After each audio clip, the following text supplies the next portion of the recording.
One of them is a discussion about a monkey that has unlimited time and will be able to randomly type Hamlet, word for word, or about the difficulty of choosing in the experiment of saving the girl on the tower, or the difficulty of choosing in the experiment of saving people in front of a streetcar. This group is finishing their college education, and the philosophy professor, Mr. Zimmett, offers the students a mental experiment as a final exam. The professor takes the box and goes to the table, announcing the conditions of the experiment. According to the rules, the students can only use logic and must choose which of them will be worthy of getting a place in the underground bunker, the only place on Earth where they can escape the approaching nuclear catastrophe. This bunker is designed for 10 people, but there are only 21 people in the experiment, 20 students and 1 teacher. So, if you can solve the problem with a place to sleep and food, you can't do anything about the oxygen, because the equipment is designed for 10 people. Looking at the mushrooms from the explosions, the group must decide who is worthy to live and who must die.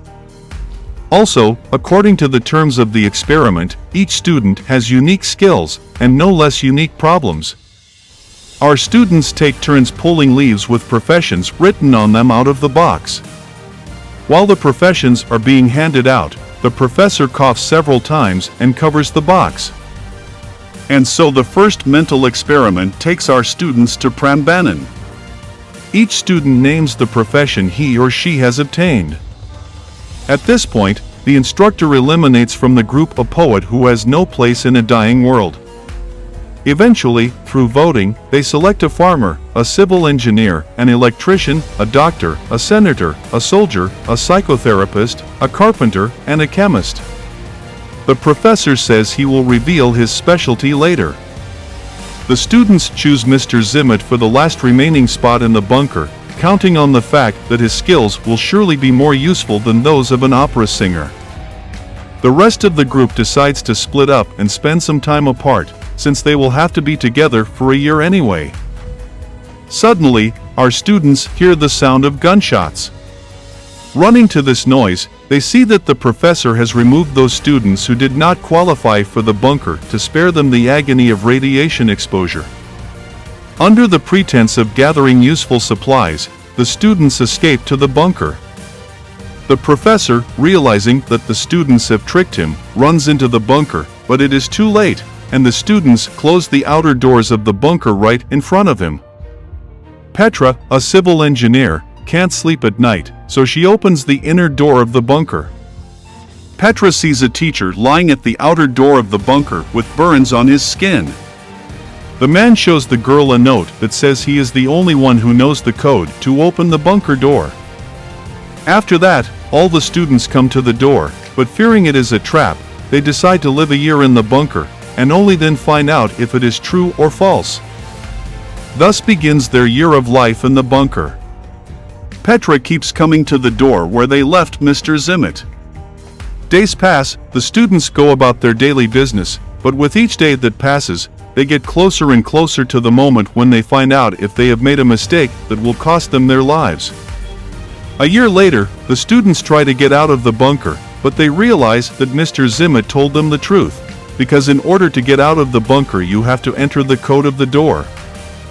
The students try to break down the door, and use guns, crowbars, and even try to dig the door open, but it all proves futile. Soon the bunker runs out of food and the students had to eat the dead electrician. Later, some of the students shoot themselves, fearing an agonizing and starving death. Eventually, the bunker runs out of oxygen and the whole group dies. This is how the first experiment ends. While discussing the results of this experiment, Mr. Zimmett reveals the secret of his profession, and we learn that he was the creator of the bunker, and it was he who installed the code on the bunker door. The instructor suggests that the students correct their mistakes and conduct the experiment again. The action of the new experiment takes place near Mount Broma.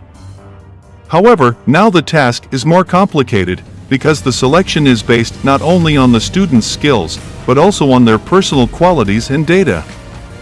This time the bunker is filled with a gay farmer, a civil engineer, an electrical engineer, a chemist with good genetics, a stockbroker with gold, a barren carpenter, a sales agent, an obstetrician, a senator, a lawyer, a soldier with a photographic memory, a landlord, and an ordinary laborer.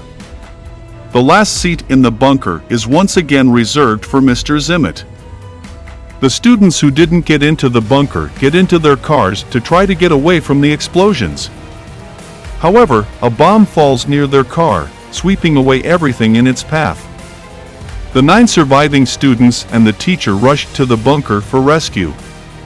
At night Petra can't sleep again, and wandering around the bunker she sees James the farmer and Jack the chemist together. The students decide to pair up in order to conceive as soon as possible. Petra chooses Mr. Zimmett as her mate, because James cannot be with her because of his orientation. Some time passes, but neither girl gets pregnant. Mr. Zimmett suggests that the girls change partners to increase the chance of success. However, a girl named Bonnie is against such rule changes, which she immediately announces to the teacher. Mr. Zimmett leaves, and soon returns with a gun.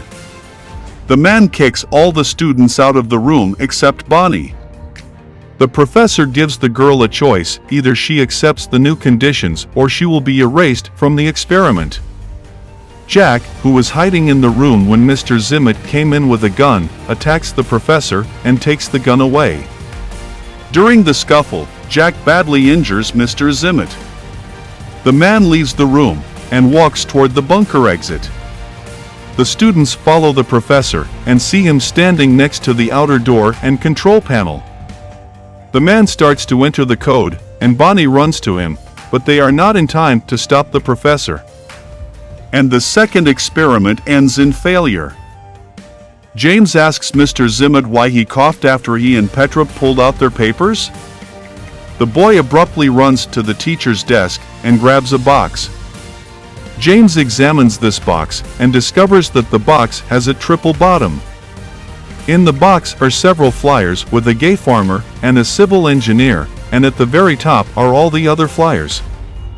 James suspects that the teacher purposely decided to humiliate the guy by making him a gay farmer. However, Mr. Zimmett argues that James is wrong. The instructor compares the guy as a Plato's caveman who believes only in his fictional world and his illusions. James stays convinced that Mr. Zimmett had other purposes in choosing a profession and identity for James.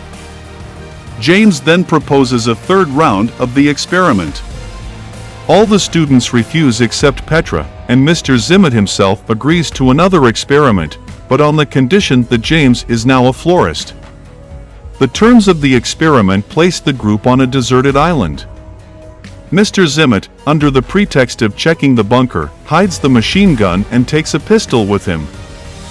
While the teacher was sitting by the shore, Petra comes up to him and asks him to allow her to conduct an experiment on her rules. This time the girl herself will choose those who will get into the bunker. Petra chooses those who last time it was decided to erase. Mr. Zimmett does not accept the students chosen by Petra and forces them away from the bunker. But seeing that they do not listen to him, the teacher reaches for his gun, but does not find the weapon. It turns out that Petra took the gun when Mr. Zimmett did not see it. The girl gives the teacher the gun and 2 bullets. James, who had earlier traced where the teacher hid the machine gun, now threatens Mr. Zimmett and forces him to leave. However, Mr. Zimmett says that the students will not open the bunker without a code known only to him. Suddenly Bonnie voices the code of the bunker to everyone, as she was standing closest to the teacher when he opened the door last time, and she saw the combination of numbers. Having a photographic memory, the girl easily memorized the code. The last free place in the bunker remains, and Petra asks Bonnie to take it, but the girl refuses. Then Petra chooses Chips, the carpenter, but the guy outsmarts Petra and pushes the girl into the bunker, closing the doors from the outside.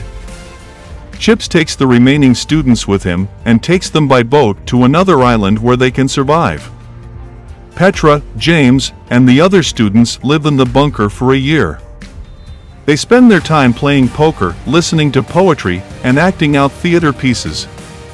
Soon the year in the bunker comes to an end, and Petra opens the bunker doors. All students see that nuclear war has not reached this island. Our students continue to live perfectly well on the island, contrary to the teacher's assertion that without a carpenter, a midwife, a senator, and others, they cannot build civilization and will not survive. As they are about to die, a bomb appears on the island. James is ready to activate it, but Mr. Zimmett appears and stops him with a warning shot. It turns out that the man has been living in the rocks all this year, and has completely lost track of time until he hears the voices of the students. Zimmett intends to shoot James, but the students rise to their friend's defense.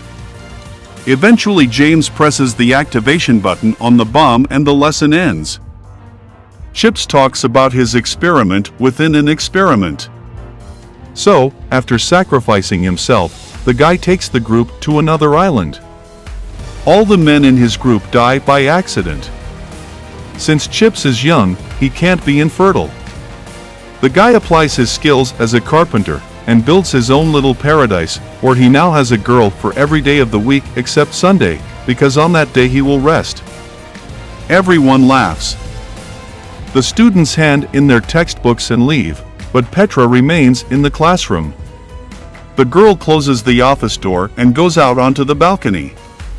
Petra is dissatisfied with Mr. Zimmett, whom she calls by his first name, Eric. The girl knows that the professor made James a gay farmer on purpose, out of jealousy, to humiliate him and point out where he belongs.